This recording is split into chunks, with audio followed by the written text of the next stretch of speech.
In 1887, a detective stepped onto the page who would outlive his creator. Brilliant, cold, and nearly immortal, Sherlock Holmes became a legend. But behind him stood a restless man who grew to despise his own creation, Sir Arthur Conan Doyle. You know my methods, Watson. Apply them. Doyle lived in the tension between reason and belief, fact and fantasy. This is his haunted story. Arthur Conan Doyle was born in Edinburgh, Scotland in 1859. His family was Irish Catholic and his father struggled with alcoholism and mental illness. Arthur's childhood was a mix of hardship and imagination, nourished by storytelling. He studied medicine at the University of Edinburgh, where one professor, Dr. Joseph Bell, impressed students with his uncanny powers of observation. Bell became the model for Sherlock Holmes. It is a capital mistake to theorize before one has data. As a young doctor, Doyle began to write. His early stories paid the bills when patients were scarce. In 1887, he published A Study in Scarlet, the first appearance of Sherlock Holmes. Readers were enthralled. Soon came The Sign of Four, 1890, then the short stories in the Strand magazine. Holmes's cool logic and Watson's warmth captivated the public.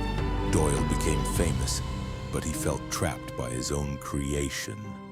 I have had such an overdose of Sherlock Holmes that I feel towards him as I do towards pâté de foie gras, of which I once ate too much, so that the name of it gives me a sickly feeling to this day. In 1893, Doyle killed Holmes in The Final Problem, sending him over the Reichenbach Falls.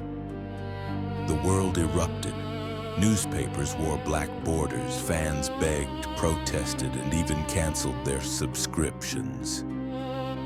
Doyle relented a decade later, resurrecting Holmes in The Hound of the Baskervilles for 1902 and New Adventures. But Holmes was only part of Doyle's life. He wrote sweeping historical novels, adventures like The Lost World, and essays on war, politics, and society.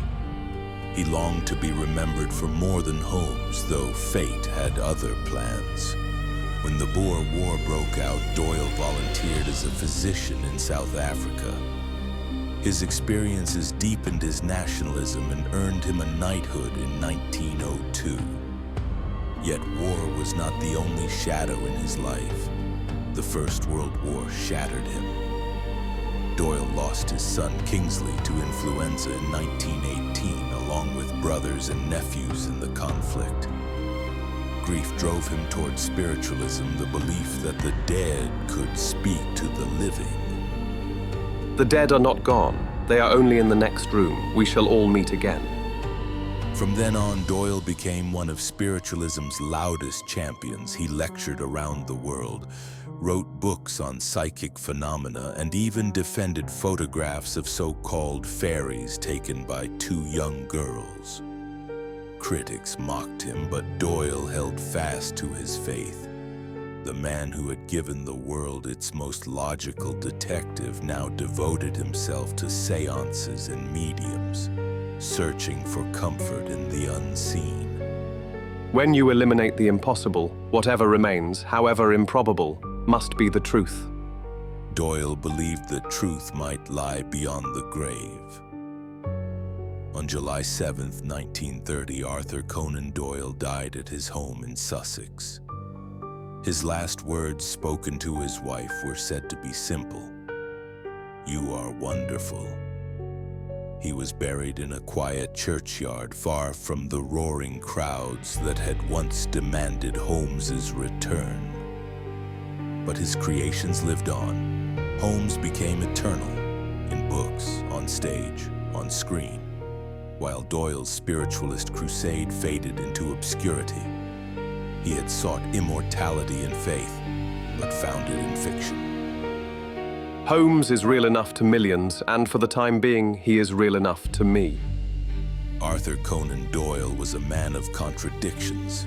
Doctor and dreamer, rationalist and believer, weary creator and reluctant prophet. He gave the world not only a detective who will never die, but a reminder that even the sharpest minds are haunted by loss. Life is infinitely stranger than anything which the mind of man could invent. In the end, Doyle's legacy is not just Sherlock Holmes, but the tension between logic and longing, science and spirit. A reminder that even the clearest eye may look into the dark and hope to see light.